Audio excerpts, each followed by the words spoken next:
Dear student, আজকে আমরা কতকগুলি বিশেষ প্রাণীর বাসস্থান ও আচার আচরণ অধ্যায়ের পরবর্তী বিষয়গুলো আলোচনা করব। প্রথমেই আমরা জানব সাপ সম্পর্কে।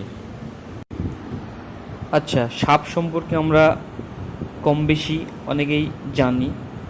তো আমাদেরকে যদি প্রশ্ন করা হয় যে কোন পরিচিত প্রাণীকে তোমরা সবচাইতে ভয় পাও, তাহলে অনেকেই আমরা সাপের কথা বলবো।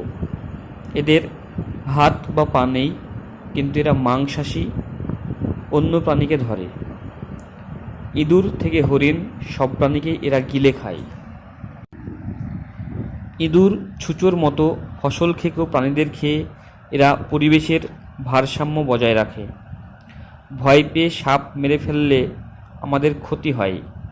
খুব বরফের দেশ ছাড়া প্রায় সর্বত্রই এদের দেখা মেলে। গাছের ডাল, মাটির তলা কিংবা জলে বহু সাপেরই অবস্থান। সাপের মাথার হাড় এমনভাবে সাজানো যে সাপ চোয়াল দুটোকে দুপাশে ছড়িয়ে বিশাল হাঁ করতে পারে। তাই সাপ নিজের মুখের থেকেও বড় ইঁদুর বা পাখি শিকার করে গিলতে পারে। তাহলে আমরা দেখলাম যে কি সাপ কী করে, এরা মাংসাশী, অন্য প্রাণীকে ধরে, আবার ইঁদুর ছুঁচো এসব খেয়ে নেয়, পরিবেশের ভারসাম্য বজায় রাখে। তাই সাপ মারা যাবে না। আর কোথায় কোথায় বাস করে? গাছের ডাল, মাটির তলা বা জলে। আর একটা জিনিস কি, সাপ ওদের মাথার হাড়গুলো এমনভাবে সাজানো থাকে যে চোয়াল দুটোকে দুপাশে ছড়িয়ে বিশাল হাঁ করতে পারে। তাই সাপ কী হয়, নিজের মুখের থেকেও বড় ইঁদুর বা পাখি শিকার করে গিলতে পারে। সাপের চামড়া আঁশ দিয়ে ঢাকা। ডাঙায় সাপ পেটের আঁশের সাহায্যে চলাফেরা করে। তাহলে সাপ কিসের সাহায্যে চলাফেরা করে? পেটের আঁশের সাহায্যে। সাপ সারা জীবন নিয়মিতভাবে পুরনো আঁশের খোলস পাল্টায়।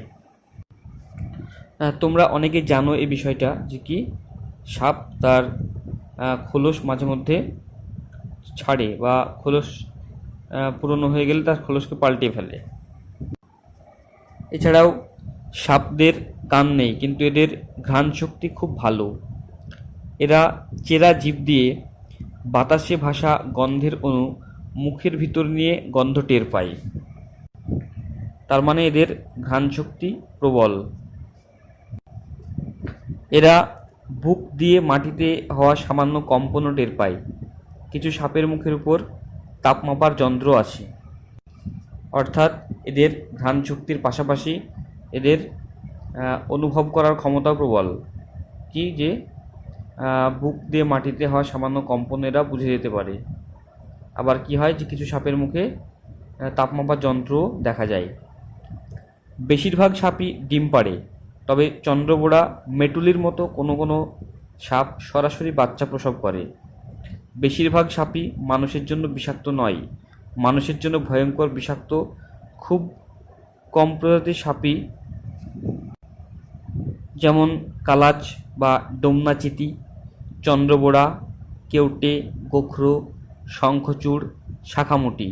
তাহলে এইগুলো হলো মানুষের জন্য ভয়ঙ্কর বিষাক্ত সাপ। বিষাক্ত সাপরা বিষকে শিকার মারতে ও হজম করতে কাজে লাগায়। সবার বিষদাঁত একই মাপের হয় না। কোনো বিষ শিকারের স্নায়ুতন্ত্রে আঘাত করে, আবার কোনোটা রক্ত সংবহনতন্ত্রে। তাহলে সাপ তার বিষকে কাজে লাগায় কী করতে? শিকার মারতে ও হজম করতে। আর বিষদাঁতগুলো সব সাপের একই রকম হয় না। আর কোনো বিষ কী হয়, স্নায়ুতন্ত্রকে আঘাত করে, আবার কোনো কোনো বিষ কী হয়, রক্ত সংবহনতন্ত্রকে অচল করে দেয়। সাপ মানুষের সামনে পড়ে নিজেকে বিপদগ্রস্ত মনে করলে প্রথমে ভয় দেখিয়ে সতর্ক করে। যেমন কেউ জোরে নিঃশ্বাস ছাড়ে, হিস হিস শব্দ করে, বা কেউ ফনা তোলে বা লেজের প্রান্ত নাড়ায়। তারপর নিজের বাঁচার রাস্তা না পেলে কামড়ায়। কিন্তু সাপ খাদ্য ধরা ছাড়া বিষকে নষ্ট করতে চায় না। মানুষটা কিন্তু কোনো সাপের খাদ্য নয়। তাহলে বুঝতে পারছো, সাপ সহজে কামড়াতে চায় না। প্রথমে সতর্ক করে, বিভিন্ন রকম অঙ্গভঙ্গি করে, হিস হিস করে বা ফনা তুলে, হ্যাঁ, বা জোরে জোরে লেজ নাড়িয়ে, হ্যাঁ, তারপর যখন বাঁচার রাস্তা পায় না বা নিজে যখন ভয় খেয়ে যায় তখনই সে কামড়ায়। সহজে সে কামড়াতে চায় না। সাপ তার বিষকে কাজে লাগায় মেনলি তার খাদ্য বা শিকার ধরার জন্যে। এবার আমরা জানব বাঘ সম্পর্কে। তো বাঘ তোমরা অনেকেই দেখেছো বা অনেকেরই দেখার ইচ্ছা জাগে। যদি ধরো আমরা বনে বেড়াতে যাই, তাহলে কি হবে যে আমাদের সামনাসামনি বাঘ দেখার একটা প্রবল ইচ্ছা থেকেই যায়। আর বাঘ হলো বনের রাজা, নিজের থেকেও বড় প্রাণীদের অনায়াসে শিকার করে। এদের সাংঘাতিক জোরালো চোয়াল আর তাতে ধারালো বড় ক্যানাইন বা সদন্ত দাঁত থাকে। বিড়ালের মতোই এদের চলাফেরার সময় সামান্য শব্দও হয় না। থাবার ধারালো নখ শিকারের আগে পর্যন্ত ভেতরে ঢোকানো থাকে, অর্থাৎ বাঘের হাঁটাচলায় কোনো শব্দ শোনা যায় না, বিড়ালের মতোই চলাফেরা করে। ওই জন্য বিড়ালকে বাঘের মাসি বলা হয়। মানে কি, বাঘের আর বিড়ালের চেহারার অনেকটা মিল আছে।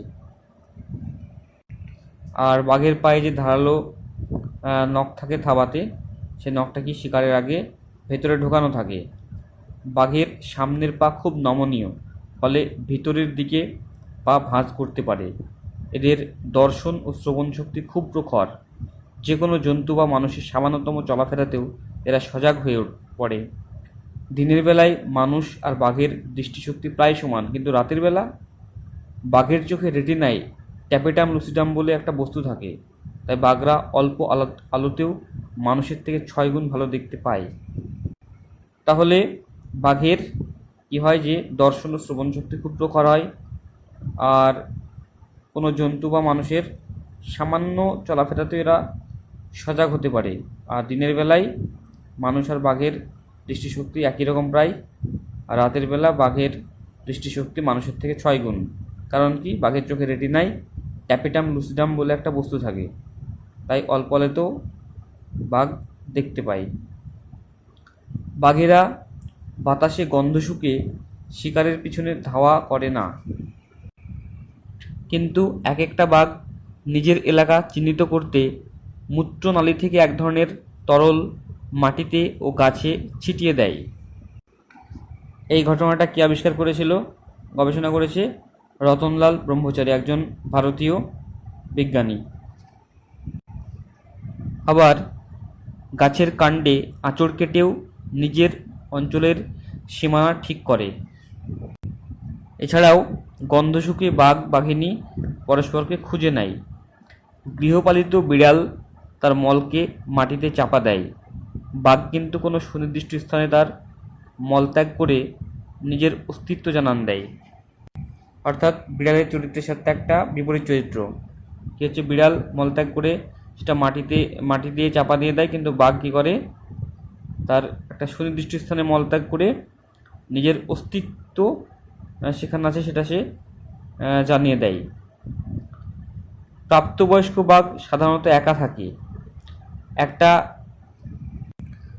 নির্দিষ্ট অঞ্চল নিয়ে থাকে। অন্য বাঘের সেখানে প্রবেশ নিষেধ। কখনো কখনো অন্য বাঘ ঢুকে পড়লে দুজনের জোর লড়াই হতে পারে। দেখো, একটা বইয়ের ছবি দেওয়া আছে। তাহলে যেগুলো প্রাপ্তবয়স্ক বাঘ সেগুলো কি হয় যে ওরা একা থাকতে পছন্দ করে, আর যদি তাদের অঞ্চলে কেউ ঢুকে পড়ে তাহলে যুদ্ধ শুরু করে দেয়। হরিণ আর শুয়োরের মাংস এদের খুব প্রিয় খাদ্য। সুন্দরবনের বাঘ কাঁকড়া, মাছ, গোসাপ পর্যন্ত খায়। আর সুন্দরবনের বাঘের গায়ের চামড়া হালকা হলুদ থেকে লালচে হলুদ রঙের হয়, আর এর গায়ে ডোরাকাটা কালো দাগ থাকে, আঙুলের ছাপের মতো। ত্বকের এই বৈশিষ্ট্যের জন্য এদের বাদাবনের হেতাল গাছে লুকিয়ে থাকতে সুবিধা হয়। তাহলে বাঘের প্রিয় খাদ্য কি? হরিণ আর শুয়োরের মাংস, কিন্তু সুন্দরবনের বাঘগুলো কাঁকড়া, গোসাপ, মাছ এগুলোও খায়। আর কি হয়, এদের গায়ে বিভিন্ন ডোরাকাটা দাগ থাকে, হালকা হলুদ থেকে লালচে হলুদ রঙের। হ্যাঁ, আর কি হয়, ত্বকের এই বৈশিষ্ট্যের জন্য বাদা বনের হেতাল গাছে লুকিয়ে থাকতে তাদের সুবিধা হয়, মানে বোঝা যায় না যে বাঘ আছে কি না। আচ্ছা, সাধারণত সূর্যাস্ত থেকে গোধূলির মধ্যেকার সময়ে বাঘ শিকার করে। তাহলে বাঘ কখন শিকার করে? সূর্যাস্ত থেকে একদম গোধূলির মধ্যেকার যে সময়, অর্থাৎ সন্ধ্যার দিকে, এই সময়টায় বাঘ শিকার করে। বাঘ তার শিকারকে চিহ্নিত করে কাছাকাছি যতটা যাওয়া সম্ভব যেতে চেষ্টা করে। তাহলে প্রথমে শিকারটাকে চিহ্নিত করে নেয় বা লক্ষ্য স্থির করে নেয়, তারপরে শিকারের কাছাকাছি যাওয়ার চেষ্টা করে। তারপর তাকে তাড়া করে বা পিছন থেকে ঝাঁপিয়ে পড়ে কাঁধ বা গলা কামড়ে ধরে। অর্থাৎ প্রথমে তার কাছাকাছি যায়, তারপর তাকে তাড়া করে বা পিছন থেকে ঝাঁপিয়ে পড়ে কাঁধ বা গলা কামড়ে ধরে। শিকার মারা গেলে নিরাপদ স্থানে টেনে নিয়ে যায় এবং খায়। শিকার বড় হলে কয়েকদিন ধরে খায়। শিকারের সব চেষ্টা যে সফল হয় তা নয়, তাই সব দিন খাওয়া জোটে না। অর্থাৎ শিকার যদি বড় সাইজের হয় তাহলে কি হয়, নিরাপদ স্থানে টেনে নিয়ে যায় এবং খায়, এবং বড় সাইজের হলে কয়েকদিন ধরেই খায়। আর শিকারের সবসময় যে সাফল্য লাভ করে তা নয়, তাই সব সময় তাদের খাবার দাবার জোটে না। আবার বাঘ একই সঙ্গে হিংস্র ও বুদ্ধিমান। পেটে খিদে থাকুক বা না থাকুক, শিকার পেলে কখনোই তারা হাতছাড়া করতে চায় না। নিঃশব্দে শিকারের পিছু নেয়। উদ্বৃত্ত খাবার গর্ত করে নিজেদের আস্তানার ঝোপের ধারে জমিয়ে রাখে। অর্থাৎ বাঘ হচ্ছে একটা হিংস্র ও বুদ্ধিমান জন্তু। সেটা কি হয়, পেটে খিদে থাকুক বা না থাকুক, সে শিকার পেলেই শিকার সবসময় ধরতে চায়। তারপরে কি করে, সে উদ্বৃত্ত খাবার নিজেদের আস্তানার ঝোপের ধারে জমে রাখে। আর বাঘ শুধুমাত্র নিঃশব্দে লাফিয়ে শিকার ধরতে পারে তা নয়, প্রয়োজনে গাছে চড়তে, জলে সাঁতার দিয়ে শিকার ধরে। তাহলে কতটা ডেঞ্জারাস। আবার দেখো, বাঘ ও বাঘিনী দুজনেই হিংস্র, কিন্তু সন্তান পালনের ব্যাপারে বাঘিনীর স্নেহ শাসন লক্ষ্য করার মতো। বাচ্চা দেওয়ার আগে ভালোভাবে পরিষ্কার করা জায়গা তৈরি করে। বাচ্চা দেওয়ার পর তাদের কাছে সমস্ত দিন ঠাই বসে থাকে। অনেক সময় পাহারা দিতে গিয়ে নিজের খাওয়া পর্যন্ত হয় না। তাহলে কত দায়িত্ব বাঘিনীর, ভাবো। মানে কি, বাচ্চা দেওয়ার আগে ভালোভাবে একটা পরিষ্কার জায়গা তৈরি করে নেয়, তারপরে কি হয়, বাচ্চা দেওয়ার পর সেখানে বসে বসে পাহারা দেয়। অনেক সময় পাহারা দিতে গিয়ে তাদের খাওয়া দাওয়া হয় না। কিন্তু ওর বাসা যদি কেউ চিনে ফেলে, তবে বাঘিনীর সঙ্গে সঙ্গে নতুন বাসা খুঁজে চলে যায়। বাসা বদলের সময় যদি কোনো প্রাণী বা মানুষ তার মুখোমুখি হয়, তবে তার মৃত্যু নিশ্চিত। মধু সংগ্রহ বা কাঠ কাটতে গিয়ে যে সকল মানুষ মারা যান, তাদের অধিকাংশের পিছনে থাকে বাঘিনীর এই বাসা বদলের ঘটনা। অর্থাৎ বাঘিনীর এই বাসা যদি কেউ চিনে নেয়, তাহলে সঙ্গে সঙ্গে সে বাসা বদলে ফেলতে পারে, এবং বাসা বদলের সময় যদি কেউ তার সামনে পড়ে, তাহলে তাকে কিন্তু সে মেরেই ছাড়বে। আর মধু সংগ্রহ বা কাঠ কাটতে গিয়ে যে সকল মানুষ মারা যায়, তাদের মৃত্যুর কারণও এই ধরনের বাসা বদলের সময় সামনে পড়ার জন্যই হয়। বাচ্চারা একটু বড় হলে বাঘিনী তাদের শিকার শেখাতে নিয়ে যায়। প্রথম প্রথম শিকার করা প্রাণীর মাংস ছিঁড়ে ছিঁড়ে খেতে দেয়। দাঁত বসিয়ে কিভাবে মাংস ছিঁড়ে খেতে হয় তাও শেখায়। তাহলে বাচ্চা যখন বড় হয়, তাহলে মানুষের মতোই কি দেখো, একদম সুন্দরভাবে তার বাচ্চাদের সে সমস্ত কিছু শেখানোর চেষ্টা করছে। প্রথমে কি শিকার করা শেখায়, প্রথমে কি যে শিকার করা প্রাণীর মাংস ছিঁড়ে খাওয়া শেখায়, তারপরে দাঁত বসিয়ে কীভাবে মাংস ছিঁড়ে খেতে হয় সেটা শেখায়। তারপর একসময় একটা আধমরা প্রাণীকে বাচ্চাদের কাছে নিয়ে এসে তার থেকে দাঁত দিয়ে মাংস ছিঁড়তে শেখায়। তাহলে তারপরে কী করছে, যে একটা আধমরা প্রাণীকে নিয়ে এসে সে বাচ্চাদেরকে একদম ট্রেনিং করানো হচ্ছে, যে কীভাবে দাঁত দিয়ে মাংস ছিঁড়তে পারা যায় সেটা শেখানো হয়। বাচ্চাদের সাঁতার কাটতেও শেখায় বাঘিনীরা। মা বাঘের কাছ থেকে এভাবে ৬-৭ মাস শিক্ষা পেয়ে শিশু পূর্ণাঙ্গ বাঘে পরিণত হয়। অর্থাৎ এইভাবে বাঘিনী তার সমস্ত কার্যকলাপ তার বাচ্চাদের শিখিয়ে দেয়, এবং ৬-৭ মাস শিক্ষা গ্রহণ করে শিশু বাঘগুলো পূর্ণাঙ্গ বাঘে পরিণত হয়। বয়স হলে বা আহত হলে বাঘ মনুষ্য বস্তি এলাকায় সহজ শিকারের জন্য চলে আসতে পারে। তাহলে বয়স হলে যখন তার ক্ষমতা থাকে না, তখন সে কী করবে, সহজেই যাতে শিকার পাওয়া যায়। গ্রামে এলাকায় ঢুকলে হয়তোবা যে গৃহপালিত প্রাণী, পশু বা মানুষ যেগুলো পায়, সেগুলো সহজেই সে মানে করতে পারবে, শিকার করতে পারবে। ঠিক আছে, তাই সে বস্তি এলাকায় চলে আসে।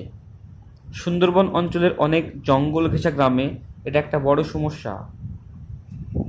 তাই সুন্দরবন অঞ্চলে যে গ্রাম ঘেঁষা অঞ্চলগুলো, সেগুলোতে অনেক সময় বাঘ দেখা যায়। জীবনে বাঘ থাকে, সেখানে মানুষ ঢুকতে ভয় পায়। তাই মানুষের হাত থেকে জঙ্গল রক্ষা করার জন্য বনে বাঘের সংখ্যা বাড়ানো খুব জরুরি। জঙ্গল ধ্বংস হওয়া ও চোরা শিকারের জন্য বাঘের সংখ্যা খুব কমে গেছে। বাঘের সংখ্যা বাড়ানোর জন্য ভারতের বিভিন্ন জঙ্গলকে ব্যাঘ্র প্রকল্পের আওতায় আনা হয়েছে।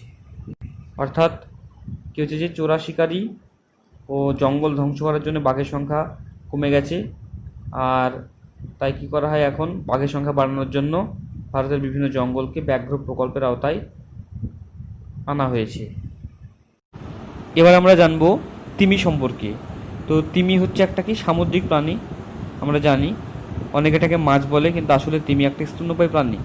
তিমির গায়ে কেবল মাথার সামনে নাকের জায়গায় কিছুটা লোম থাকে। এদের চামড়ার নিচে চর্বির একটা পুরু স্তর থাকে, যার নাম ব্লাবার। এই চর্বির স্তর দুভাবে তিমিদের সাহায্য করে: প্রয়োজনে চলাফেরার শক্তি যোগান দেওয়া আর দেহের তাপ বজায় রাখা এই চর্বির কাজ বা ব্লাবারের কাজ।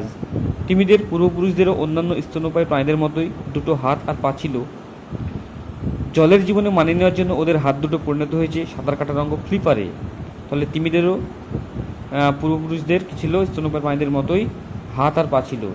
হ্যাঁ, জলের জীবনে যখন মানিয়ে নেওয়ার জন্য কী করেছে, ওর হাত দুটো সাঁতার কাটার অঙ্গ হিসেবে ব্যবহৃত হয়, তাই ফ্লিপারে পরিণত হয়েছে। আর পিছনের পা দুটো লোপ পেয়েছে, মানে আস্তে আস্তে তাদের ব্যবহার কমে গেছে পা দুটো, তাই সেগুলো লোপ পেয়ে গেছে।